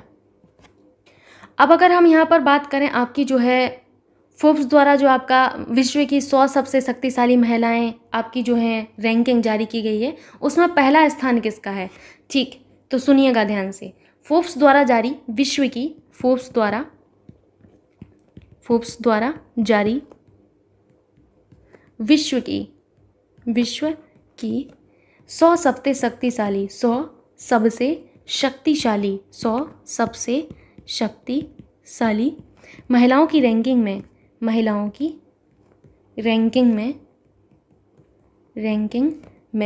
पहला स्थान किसका है? पहला जो स्थान है वो मैकेंजी स्कॉट का है। किसका है? मैकेंजी स्कॉट का है। मैकेंजी स्कॉट रहीं, पहला स्थान पर मैकेंजी स्कॉट रहीं। ठीक, सेकंड स्थान पर कौन रही हैं? तो सेकंड पर कमला हैरिस रही हैं। कौन रही हैं? कमला हैरिस, याद रखिएगा, कमला हैरिस रही हैं। ठीक, अब आपसे ये पूछा जाएगा कि मैकेंजी स्कॉट कौन है, तो याद रखिएगा ये अमेरिकन नोबलिस्ट एंड आपकी फिलैंथ्रोपिस्ट हैं। क्या है? American novelist and philanthropist. तो मैं एक बार लिख देती हूँ, आपको दिक्कत नहीं होनी चाहिए। तो मैकेंजी स्कॉट के ऊपर ही लिख लीजिएगा अगर आपने थोड़ा बहुत जगह हो। अमेरिकन, AMERICAN, अमेरिकन लिखिएगा, NOVELIST, novelist and philanthropist, PHILANTHROPIST, philanthropist. ठीक, उसके बाद आपसे पूछा यह जाता है कि इन 100 सबसे शक्तिशाली विमेंस में भारत की कितनी महिलाएं हैं। ये आपके लिए महत्वपूर्ण है। तो इसमें भारत की जो महिलाएं हैं वो ध्यान से सुनिएगा कि इस 100 महिलाओं की सूची में भारत की 4 महिलाएं हैं। 100 में से 4 महिलाएं, 100 में 4 महिलाएं भारत की हैं। 4 महिलाएं भारत की हैं, भारत की हैं। ठीक, कौन सी हैं ये आपको देखना है। तो सबसे पहला आपको याद रखना है कौन है? निर्मला सीतारमण। कौन है? निर्मला सीतारमण है। तो मैं इसको हटा देती हूँ, याद रखिएगा आप लोग, निर्मला सीतारमण, निर्मला सीतारमण। देखिए, निर्मला सीतारमण का स्थान अगर हम फोर्ब्स में देखें, इन 100 महिलाओं में देखें, तो निर्मला सीतारमण का स्थान जो वो 37वां है। कौन सा है? 37वां है। ठीक, अगर भारत की ओर से देखें तब तो ये पहले स्थान पर है। अगर हम फिर दूसरा स्थान जो है किसका है? रोशनी नादर का है। किसका? भारत की ओर से दूसरा स्थान रोशनी नादर का है। लेकिन इन 100 में आपका इनका स्थान बदल जाएगा, रोशनी नादर। तीसरा आपको याद रखना है किरण मजूमदार। कौन? किरण मजूमदार, मजूमदार। ठीक है, चौथा आपको याद रखना है फाल्गुनी नायर। कौन? फाल्गुनी नायर, फाल्गुनी नायर। ये आपके लिए महत्वपूर्ण है, आप लोगों को याद रखना है। फोर्ब्स जो है आपका एक बेसिकली पत्रिका है जो आपका अमेरिका द्वारा जारी किया जाता है। ठीक, अभी हम मूव करते हैं आगे। आगे देखते हैं, कुछ और आपके पॉइंट्स रह गए हैं। कुछ भी नहीं है, ये आपका लास्ट पॉइंट था। और कुछ यहाँ पर मैं आपको अपनी तरफ से करंट बता देती हूँ। आपको याद रखना है 79वां गोल्डन ग्लोब पुरस्कार, 79वां गोल्डन ग्लोब पुरस्कार, गोल्डन ग्लोब पुरस्कार के बारे में। 79वां गोल्डन ग्लोब पुरस्कार में आपके जो है सर्वश्रेष्ठ मोशन फिल्म का जो पुरस्कार है वो द पावर ऑफ डॉग को दिया गया। किसको? द पावर ऑफ डॉग को दिया गया। तो सर्वश्रेष्ठ लिख लीजिएगा, सर्वश्रेष्ठ मोशन फिल्म, मोशन, ठीक है, लूज मोशन नहीं, ये मोशन फिल्म है, मोशन फिल्म का पुरस्कार, मोशन फिल्म का पुरस्कार द पावर ऑफ डॉग को मिला है। किसको? द पावर ऑफ डॉग को मिला है, द पावर ऑफ डॉग को दिया गया, दिया गया। अब आपसे ये पूछा जाएगा एग्जाम में कि श्रेष्ठ अभिनेता का, जो सर्वश्रेष्ठ अभिनेता का अवार्ड है वो किसको मिला है। तो लिख लीजिए सर्वश्रेष्ठ अभिनेता, सर्वश्रेष्ठ अभिनेता किसको दिया गया है?